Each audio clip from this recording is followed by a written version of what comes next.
ஆலினா, மிச்ச நாள் எனக்கு ஒரு டவுட் ஒன்று இருக்கு. அதை எப்படி கேட்கறேன்னு தான் நான் யோசிக்கிறேன். இதுல என்ன யோசிக்கிறது இருக்கே? என்ன ஒரு டவுட்? என்னன்னு சொன்னா, மாதவிடாய் பெண்கள் உதாரணமாக நைட்டுக்கு மாதவிடாய் நின்னா அடுத்த நாள் நோன்பு பிடிக்கிறதுக்கு கட்டாயம் குளிக்கணுமா, இல்ல குளிக்காம பிடிக்கலாமா ஆலிமா? நீங்க கேட்டது சரியான ஒரு கேள்விதான். இந்த சமூகத்தில் உள்ள பெண்களுக்கு இந்த சட்டங்கள் தெரியாம இருக்கிறாங்க. ஒரு பெண்ணுக்கு மகரிபுடைய வக்துல மாதவிடாய் நின்றுட்டு இருந்தா அடுத்த வக்தான இஷா தொழுகை கட்டாய கடமை ஆகின்றது. அவ கட்டாயம் குளிச்சுட்டு அந்த வக்து தொலைத்தான் வேணும். அதே நேரம் அவ தொழுவாத பட்சத்தில் அந்த தொழுகை கலா செய்யவும் வேணும்.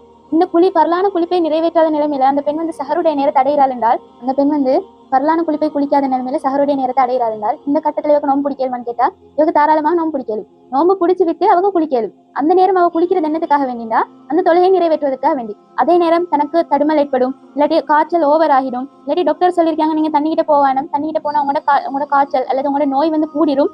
அந்த கட்டத்துல அவக்கு அந்த குளிப்பை ஜவாலுடைய நேரம் வரைக்கும் பிற்படுத்தலும். அதே நேரம் அந்த பெண் அந்த தொழுகையை கலா செய்யறதுக்காக தயமம் செஞ்சு கொள்ளவும். அப்படியா?